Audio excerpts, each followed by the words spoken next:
नमस्कार किसान भाइयों, A4 चैनल पर आपका स्वागत है।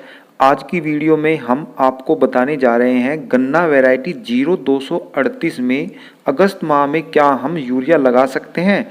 यदि हाँ तो कितनी मात्रा में लगाना है जिससे उसमें बीमारियों के लगने का खतरा न रहे। किसान भाइयों, गन्ने की 0238 वैरायटी में अगस्त में जब बरसात अपने चरम पर होती है उस समय हमारा सबसे बड़ा लक्ष्य इसे बीमारियों से बचाने का होता है और यही वह समय भी होता है जिसमें हमें निर्णय लेना होता है कि हमारी फसल कैसी है और उसे किस मात्रा में यूरिया देना है।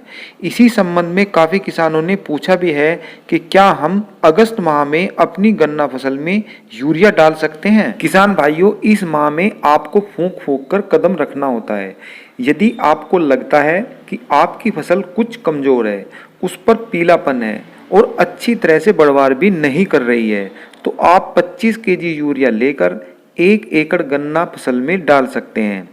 यह नियम गन्ना पौधा हो या पेड़ी हो, दोनों पर ही लागू होता है।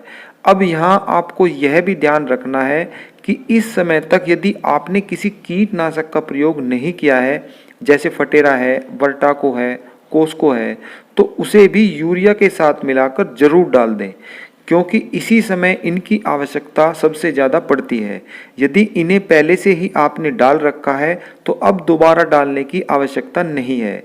किसान भाइयों, यदि आपकी फसल ज़्यादा हरी भरी है, ज़्यादा तेज़ी के साथ बढ़वार कर रही है और पत्तियां भी चौड़ी चौड़ी निकल रही हैं, वह खेत भी नरमा रहा है, तब उसमें इस समय यूरिया का प्रयोग बिल्कुल भी न करें, वरना अच्छे कीटनाशक डालने के बाद भी कीड़ा लग सकता है और उस स्थिति में आपकी गन्ना पैदावार कमज़ोर खेतों से भी कम हो जाएगी।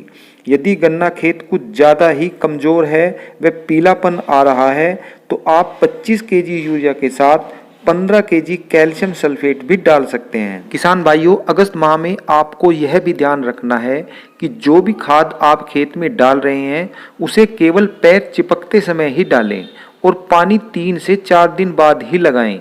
यदि आप पानी तुरंत लगाते हो तो इस समय केंचुए जमीन में छेद कर देते हैं, जिससे हमारा खाद जमीन की गहराई में चला जाता है और खाद का एक बड़ा भाग हमारी गन्ना फसल को नहीं मिल पाता।